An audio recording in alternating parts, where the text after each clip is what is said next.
നമസ്കാരം.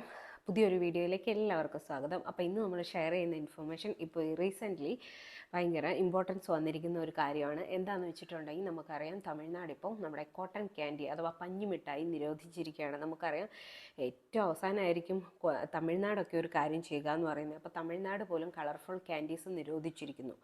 നമ്മുടെ നാട്ടിൽ പക്ഷേ നിരോധനം ഒന്നും ഇതുവരെ വന്നിട്ടില്ല. ഇനി വന്നാൽ പോലും കുറച്ച് പൈസ കിട്ടിക്കഴിഞ്ഞാൽ അത് പിന്നെയും തുടർന്നുകൊണ്ടേയിരിക്കും. അപ്പം നമുക്കറിയാം, ഈ കോട്ടൺ ക്യാൻഡി അല്ലെങ്കിൽ പഞ്ഞിമിഠായി എന്ന് പറയുന്ന സാധനം നമ്മൾ എല്ലാ ഷോപ്പിംഗ് മാൾസിൽ, പാർക്കിൽ, ബീച്ചിൽ, അതുപോലെ ഇപ്പം ചെറിയ ചെറിയ ഫങ്ഷൻസിന് വരെ, അതായത് കല്യാണങ്ങളായിക്കോട്ടെ, ബർത്ത്ഡേയ്സ് ആയിക്കോട്ടെ, അങ്ങനെ എല്ലാത്തിലും ചെല്ലുമ്പോൾ നമ്മൾ കാണുന്ന ഒരു സംഭവമാണ്. ഇങ്ങനെ കുഞ്ഞുങ്ങളെ ഇതും പറത്തിപ്പിടിച്ച് നടക്കുക. ഇതെന്ന് പറഞ്ഞാൽ ബേസിക്കലി ഷുഗറാണ്. ഈ സംഭവം നമുക്ക് അറിയാമായിരിക്കും എല്ലാവർക്കും തന്നെ, ചിലർക്ക് അറിയില്ലായിരിക്കാം. എങ്കിൽ കളർഫുൾ ആയിട്ടുള്ള സംഭവത്തിനകത്ത് വന്നിരിക്കുന്നതെന്ന് പറഞ്ഞാൽ ഇപ്പോൾ റോഡമിൻ ബി എന്ന് പറയുന്ന ഒരു ടെക്സ്റ്റൈൽ ഡൈ ആണ് അതിനകത്ത് വന്നിരിക്കുന്നത്. ഇത് ഹ്യൂമൻ ബോഡിക്ക് ടോക്സിക് ആയിട്ടുള്ള ഒരു സംഭവമാണ്.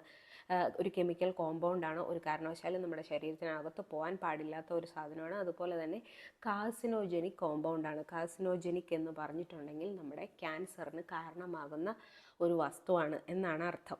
അപ്പം നമ്മൾ ഒരു കാരണവശാലും ഇനി കോട്ടൺ ക്യാൻഡീസ് നമ്മുടെ കുഞ്ഞുങ്ങൾക്ക് വാങ്ങിച്ചു കൊടുക്കില്ല എന്ന് നമ്മൾ ഒരു തീരുമാനം എടുക്കുക. ഈ ഒരു വീഡിയോ കണ്ടിട്ട് ഒരു 50 പേര് അല്ലെങ്കിൽ ഒരു 100 പേരെങ്കിലും അങ്ങനെ തീരുമാനം എടുത്തു കഴിഞ്ഞാൽ ഞാൻ ഈ വീഡിയോ ചെയ്തതിനൊരു പ്രയോജനം ഉണ്ടായി എന്ന് എനിക്ക് ആശ്വസിക്കാം. അപ്പം നിങ്ങൾ ഈ വീഡിയോ ഒന്ന് ഷെയർ ചെയ്ത് കൊടുക്കുക. ഇത് അറിഞ്ഞിട്ടില്ല എന്ന് തോന്നുന്നവർക്ക് വേണ്ടി, അല്ലെങ്കിൽ കുട്ടികളുള്ള വീട്ടിലേക്ക്, കുട്ടികൾക്ക് മാത്രമല്ല മുതിർന്നവർക്കും ഇത് ദോഷമായിട്ടുള്ള ഒരു കാര്യമാണ്. അതുകൊണ്ട് ഒരു കാരണവശാലും നമ്മൾ ആ ഒരു സംഭവം ഇനി വാങ്ങിച്ച് കഴിക്കാതിരിക്കുക.